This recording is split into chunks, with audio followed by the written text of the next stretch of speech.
right, back live with you tonight in Focus, and thanks for staying on. 9 public sector trade unions plan to embark on an indefinite strike over wage increases. They say they will not attend the start of this year's wage talks, with government planned for tomorrow at a public sector coordinated bargaining council meeting. The unions say government would have nothing new or substantial to offer, and therefore Labour will not negotiate with them. They say if they participate in this, it will mean they agree to the 3% increase unilaterally implemented by the employer for the 2022-2023 financial year. All right, for more on that, we are joined now by Khaya Sodidi, Democratic Nurses Union of Southern Africa, Deputy General Secretary. Khaya, good evening, and thank you for your time tonight.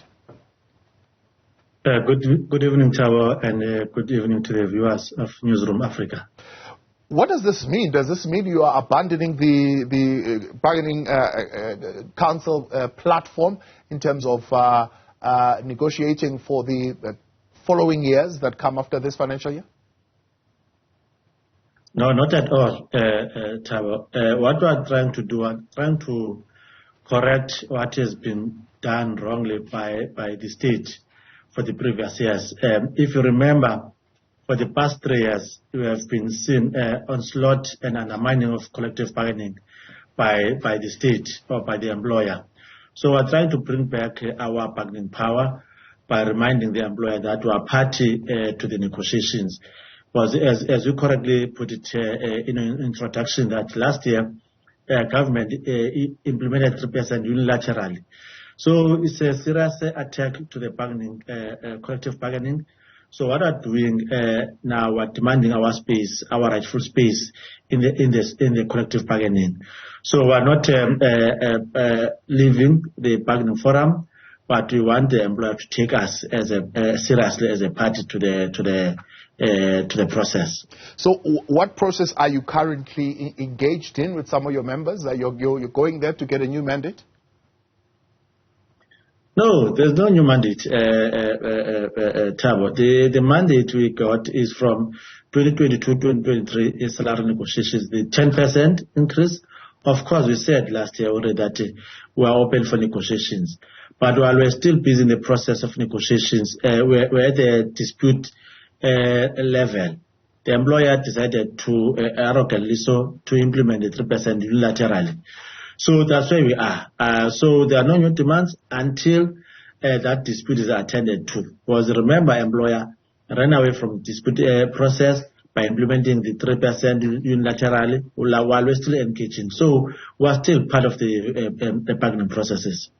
So you will launch now a 7-day notice period for a strike, which we are likely looking at the 22nd of February. Is it a coincidence that it is aligned with the budget vote? Yes, correctly so. We have done that intentionally.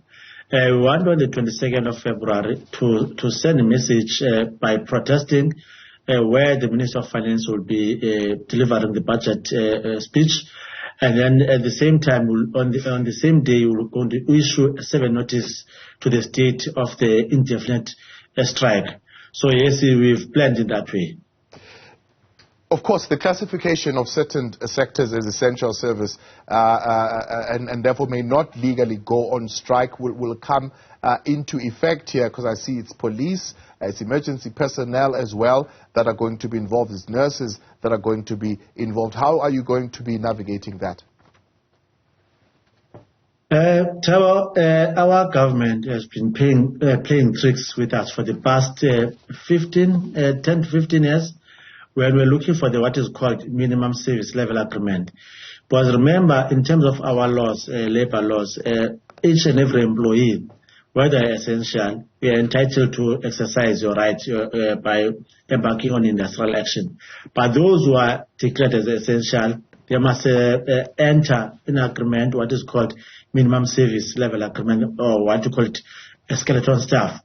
But the state has been running away for the past 10, 15 years. They don't want to develop that minimum service level agreement. So those employees declared essential services, they will be embarking on industrial action, and then there will be nothing, there will be no provision made for them to leave any staff behind. But the employer has been running away in terms of concluding that agreement.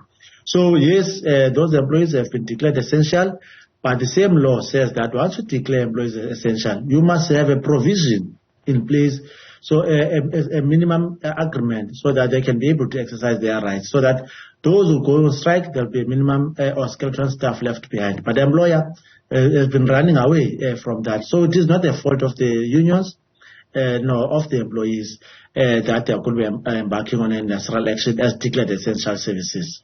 So you will be completely, withdrawing services here. There'll be no skeleton staff, there'll be nothing. That is the ultimate intention, Thabo, that there will be no one left, will all be going out, embarking on industrial action. Khaya, we appreciate your time and thank you very much for coming on tonight. That's Khaya Sodidi, Democratic Nurses Union of South Africa, a Deputy General Secretary there. They'll be drawing completely their services and serving notice on the 22nd of February, the day that the budget will be tabled in Parliament.